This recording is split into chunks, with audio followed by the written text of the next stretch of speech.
ಅದೇ ನಾಗೇಂದ್ರ ವಿಷಯದಲ್ಲಿ ಅವರಿಗೆ ಸ್ಪಷ್ಟೀಕರಣ ಸರ್ಕಾರ ಕೊಡಬಾರ್ದು ಅಂತ ನಾವು ತಿಳಿದಿದೆ.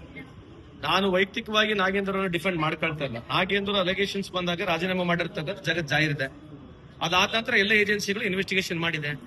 ಇವತ್ತುವರೆಗೆ ಯಾವ್ದನ್ನ ಒಂದು ಇನ್ವೆಸ್ಟಿಗೇಷನ್ ಏಜೆನ್ಸಿ ಕರೆಕ್ಟ್ ಆಗಿ ಪ್ರೂಫ್ ಆಗಿ ತೋರಿಸಿದ ನಾಗೇಂದ್ರ ಈ ರೀತಿ ಲೆಟರ್ ಬರೆದಿದ್ರು, ಈ ತರ ಅಕೌಂಟಿಗೆ ಟ್ರಾನ್ಸ್ಫರ್ ಮಾಡಂತ ಬರೆದಿರ್ತಕ್ಕಂಥದ್ದಂತೂ ನನಗೆ ಮಾಹಿತಿ ಇಲ್ಲ. ನಾನು ಯಾವ್ದು ಜಸ್ಟಿಫಿಕೇಶನ್ ಕೊಡ್ತಾ ಇಲ್ಲ, ಬಟ್ ನನಗಿರ್ತಕ್ಕಂಥ ಒಂದು ಕಾಮನ್ ಸೆನ್ಸ್ ಅಲ್ಲಿ ನಾನು ಪ್ರಶ್ನೆ ಕೇಳ್ತಾ ಇದ್ದೀನಿ. ಯಾವುದೇ ಒಂದು ಬ್ಯಾಂಕ್ ಟ್ರಾನ್ಸ್ಫರ್ ಮಾಡಬೇಕಂದ್ರೆ ಅದಕ್ಕಾದಂತ ಪ್ರೋಟೋಕಾಲ್ ಇದೆ. ಇವತ್ತುವರೆಗೆ ಭಾರತ ದೇಶದಲ್ಲಿ ಸುಮಾರು 67,000 ಕೋಟಿ ಇದೇ ರೀತಿಯಾದಂತಹ ಬ್ಯಾಂಕ್ ನಲ್ಲಿ ಫ್ರಾಡ್ ಆಗಿದೆ. 67,000 crores 67,000 ಕೋಟಿ ನ್ಯಾಷನಲೈಸ್ ಬ್ಯಾಂಕ್ ನಲ್ಲಿ ಈ ರೀತಿ ಫ್ರಾಡ್ ಆಗಿದೆ. ಯಾರು ರೆಸ್ಪಾನ್ಸಿಬಲ್ ಮಾಡ್ತೀರಿ ನೀವು? ಫೈನಾನ್ಸ್ ಮಿನಿಸ್ಟರ್ ಕೇಳ್ತಾರೆ ರಾಜೀನಾಮೆ,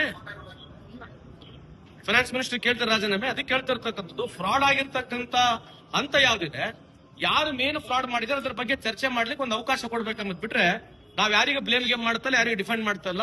still I am very clear. ನನಗಿರ್ತಕ್ಕಂಥ ಸ್ವಲ್ಪ ಬಿಸ್ನೆಸ್ ನಾಲೆಜ್ ನಲ್ಲಿ ಈ ರೀತಿಯಾದಂತ ಟ್ರಾನ್ಸ್ಫರ್ ಆಗ್ಬೇಕಂದ್ರೆ ಬ್ಯಾಂಕ್ ನಲ್ಲಿ ಇರ್ತಕ್ಕಂಥ ಆಫೀಸರ್ಸ್ಗಳು ಕಲ್ಯೂಡ್ ಆಗ್ಲಾರಂಗೆ ಇನ್ವಾಲ್ವ್ ಆಗ್ಲಾರ ಮಾಡಕ್ಕಾಗಲ್ಲ. ನಾನೊಬ್ಬ ಬೋರ್ಡ್ ಚೇರ್ಮನ್ ಇದ್ದೀನಿ.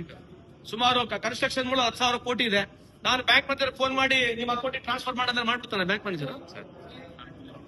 ನಾನು ಫೋನ್ ಮಾಡಿ ನಿಮ್ಮ ಅಕೌಂಟಿಗೆ 1,000 ಕೋಟಿ 500 ಕೋಟಿ 50 ಕೋಟಿ ಟ್ರಾನ್ಸ್ಫರ್ ಮಾಡಿದ್ರೆ ಬ್ಯಾಂಕ್ ಮ್ಯಾನೇಜರ್ ಮಾಡ್ಬಿಡ್ತಾನ?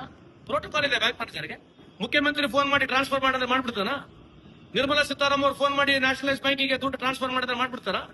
ಅದೇ ಹೇಳ್ತದೆ. ಎಲ್ಲ ಕೇಂದ್ರ ಸರ್ಕಾರದಲ್ಲಿ ಇವತ್ತು ಸುಮಾರು ನ್ಯಾಷನಲೈಸ್ ಬ್ಯಾಂಕ್ ಅಲ್ಲಿ 67,000 ಕೋಟಿ ಇದೇ ರೀತಿಯಲ್ಲ ಫ್ರಾಡ್ ಇದೆ.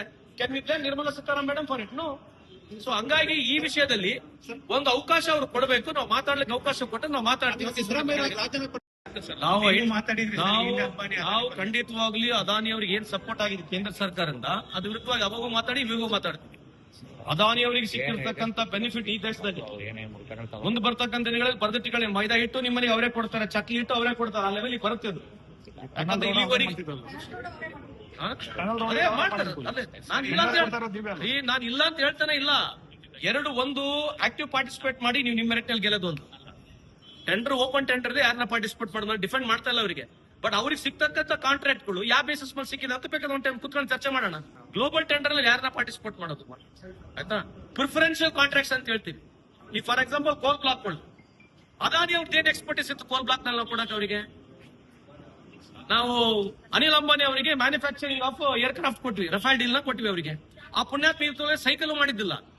ಯಾವ ಆದಾದ್ಮೇಲೆ ಕೊಟ್ಟಿವಿ ಅಂತ ಇಂಪಾರ್ಟೆನ್ಸ್ ಇದೆ. ಅಂದ್ರೆ ಫಾರ್ ಎಕ್ಸಾಂಪಲ್ ಇಫ್ ಅದಾನಿ ಅವರು ಇಲ್ಲಿ ಟನಲ್ ರೋಡ್ ನಲ್ಲಿ ಅವ್ರು ಪಾರ್ಟಿಸಿಪೇಟ್ ಮಾಡಿದ್ರೆ ಆ ಟೆಕ್ನಿಕಲ್ ಕ್ವಾಲಿಫಿಕೇಶನ್ ಕಂಪ್ನಿಗೆ ಇದ್ರೆ ಗೆಲ್ತಾರಲ್ಲ ಅವ್ರಿಗೆ ಬಿಟ್ಟಿರ್ತಕ್ಕಂಥದ್ದು.